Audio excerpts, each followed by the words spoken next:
In the last episode, I told you about my latest purchase from the junkyard, which is this Ferrari 75 something.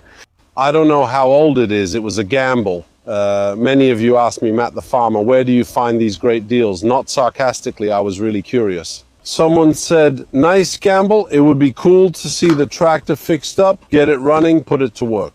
Some of you told me you only get crappy stuff. Well, we accept all kinds of feedback. Today we're going to work on it, so after 2 or 3 fixes, we'll see how it's coming along. And here I have to ask you for help. For more than 10 years, I've been telling you about the garden and agriculture in my own way, taking small steps and sharing the story together. We've noticed, and many of you have pointed it out to me, that you no longer get notifications when a video you're interested in comes out, and many times people find themselves unsubscribed from the channel. So I'm asking you to check. If you're subscribed to the channel, if you've turned on the bell to see all the videos and get all the notifications, but most importantly, if you're not subscribed yet, join this community too. In the comments below, we grow together and step by step, we try to nurture this together. And hello to all the farmers. I hope you're all doing well. So, let's see what we've done to this Ferrari here because the guy still wants to work after 40 years. Come on, let's do a quick review. So we've done a series of jobs. Among them, damn it, there's a little oil leak. I just noticed it now. It's okay. So as you can see, I added this little filter here to the oil filter. It wasn't there before. I went to do the whole oil change. I went to change the diesel fuel filter. I emptied the entire tank and cleaned it completely, overhauled it. I had some small leaks around here. I see that unfortunately there's still some diesel leaking. Probably, I don't know what it is. I need to figure it out. I won't touch the exhaust because it's scorching hot. I changed this little tube here. It cost 50 cents because I think some gunk was coming out of there. And then when I did the bleeding, I drained the battery. So it's here attached with the cables because it's dead. So it's still good, right? It's good, but I need to take it out, recharge it, all right? I see that after the work, we still have a few things here. I tightened them, but they keep coming loose. Maybe it's because these pipes are tight. I should try to take it for a spin. Well, after this stuff, we'll look at it again because the machine runs. I should go empty or rather clean the cooling system. But come on, the big jobs we did are in the back. Come on, if you remember here. The situation was critical. There were some rods that prevented us from using the full lift properly. Underneath, we had a plate that I had to cut and weld again because the PTO shaft wouldn't fit through. On top of that, I went to buy new linkage arms for it because these ones, and I changed them a bit. The top link that was there, because those things were really terrible, we still have a few small issues, yes, but I would say before doing all the other things, let's go and put it in the field. Now I'm going to unload into this fertilizer spreader, which is also a bit old. We'll probably put in about 50 kilos. This way we can see how the power takeoff works, even if it's not a heavy use, and we'll check it out with a little bit of weight. So how does it handle it? So I'd say let's start fertilizing.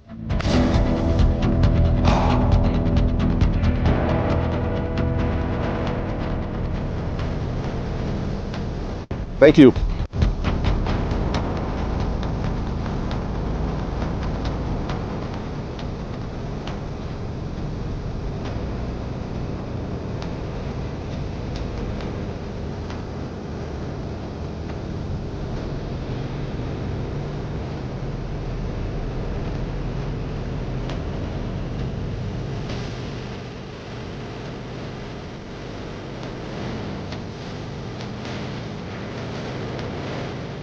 So let's start with fertilizing. I bought this fertilizer spreader here for 50 euros. I have to say it was a good purchase. I use it 3 times a year, sometimes twice a year.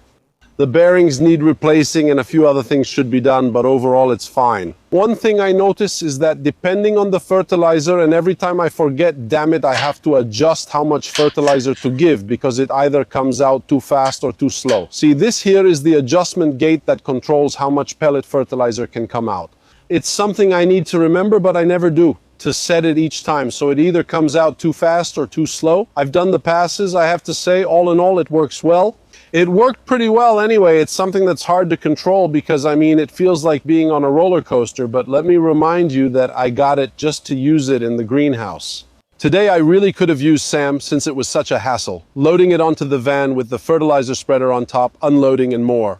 It would have been quicker to go with Sam and load it on the road, but I wanted to see how it worked. I noticed I had fixed the little arms underneath. Oh, they're still there at least. These here tend to loosen up a bit. I don't like that. They'll probably need to be replaced. But all in all, I have to say it didn't perform badly. I'm noticing this muffler issue. Let me show you up front. I'm not touching it. It's just one big hole. It's corroded and everything comes out. Smoke comes out from everywhere, like here, here, and so on. We'll have to deal with this issue sooner or later, but I have to tell you, all in all, it's definitely uncomfortable. It has all its little flaws. It's ugly, it's rough, it's hard to transport because I don't have the license plate, I can't leave it here in the field and so on, but it does its job. Now I'd like to see if I can use it with the rotary spader, because the rotary spader worries me a bit since it should be, in my opinion, it could be 400 kilar because it's really heavy. And it has that kind of movement that, in my opinion, wrecks any lift system. It's not a matter of power, it's really a matter of capacity. Let's see how it turns out. In the meantime, come here. What an irrigation truck while we have a chat. Come on. By the way, you can't understand anything here. I got another cool machine. I'll tell you about it in a few videos because I want to test it a bit first. And you can't understand anything because it's hot 1 minute and cold the next. This morning at 9, it was 19 degrees. Now, as you can see at this stage, look at these beautiful lettuces we have. Look how they're spreading out. What am I doing? I'm not just using drip irrigation on them, but I'm watering them from above. Do you see them? With that little drizzle there. Because doing it this way has a beautiful effect. It's beautiful because it really opens up the leaves. So the nice heads come out. Look at these heads we have. By the way, the climate here is really tropical. The lettuces are coming up. They've grown a lot in just a week. Look how beautiful they are. Also because I'm in a hurry to harvest them all this time. I think we'll sell them wholesale. I'm in a hurry to clear them out so I can plant tomatoes. Please water it for me. We tried to be a bit clever, to force everything so that all the lettuces would grow. Later we'll go and clear everything out. And that's why I was in a hurry to fix the Ferrari. Because if you look, see the effect it has in the greenhouse when it dries. It really makes these big hard clods for me. And I want to try working it all with the rotary spader, because later we'll remove the covers and that's it. Here you can see very well, right? See the effect it has on the leaves because I'm taking advantage of the cover. It's like it's raining on them. See? More or less everything gets wet. Besides the soil, the drops. Look here. Come. Look how well it waters. Yeah, see? This movement that's done does this to the leaf. It opens it, it allows it to grow, to structure the rosette better, which is this. It makes a nice big head. It increases sun exposure. And this thing here, run, because now we're going to get wet. This thing here increases both the weight, so they pay you more for it, because of course even lettuce is sold by weight, but you also get the crunchiness. No, look at these lettuces. They're really beautiful. So that's the bet here. And I wanted to do a field test first to see how it handled being under stress. Let's say the vibes, how it behaved, if it liked the idea of working here with me or not. One of the things I'm noticing is that paradoxically, the other Ferrari hydrostatic I had, damn, I couldn't turn it. With this one here, I'm really struggling. So probably I'll have to remove 1 or 2 central supports because I'm afraid I won't fit through. Let's go back there. In the meantime, I'll tell you a couple more things. Another thing. A lot of you have asked me what happened to the other Ferrari I had, because you were saying, damn, why did I sell the other Ferrari? It was nice, it was in good shape, it was already set up. So let me explain it to you clearly. About the other Ferrari, as I explained to you, the other Ferrari was fine, it was registered, it was amazing, but it was undersized for what I was doing, both in terms of power. A 60 horsepower tractor was what I needed to do a series of tasks. Also in terms of size, I kept getting stuck all the time because here, but you saw it before too. When it starts going over bumps, like over there, it's very low to the ground as a hydrostatic. So, I found myself stuck several times, so I needed to make a change. Plus, they gave me a lot of money. I found an enthusiast who already wanted a tractor in good condition with all those features, set up properly, no hassles, registered, and so on. Because you can find those tractors, but they're in this kind of condition, So someone says, I don't know how to fix it myself. I'll take it to a mechanic. I have to get it fixed, and so on and so on. Damn.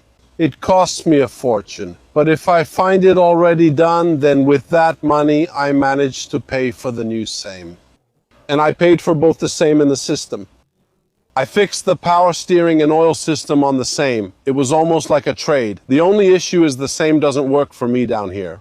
And the walk-behind tractor, as I showed you, doesn't work that well. So from there, while searching, I found the beast. There's still some little flaw. I'm not crazy about it. Down here in the comments, tell me what you think. In your opinion, especially if you're a bit more experienced, I can manage to do something because I put in the effort. I tried to study and so on, but I don't have the field experience that I know many of you have. Here's the muffler. What should I do? This part keeps coming loose, but this one is solid. This one keeps rattling. Is it because the pipe is too narrow? Tell me something down here. I don't know. Give me some help. Give it to me. Give me some help. Come on, write it down here in the comments. Subscribe to the channel Farme. See you in the next video. Bye, everyone.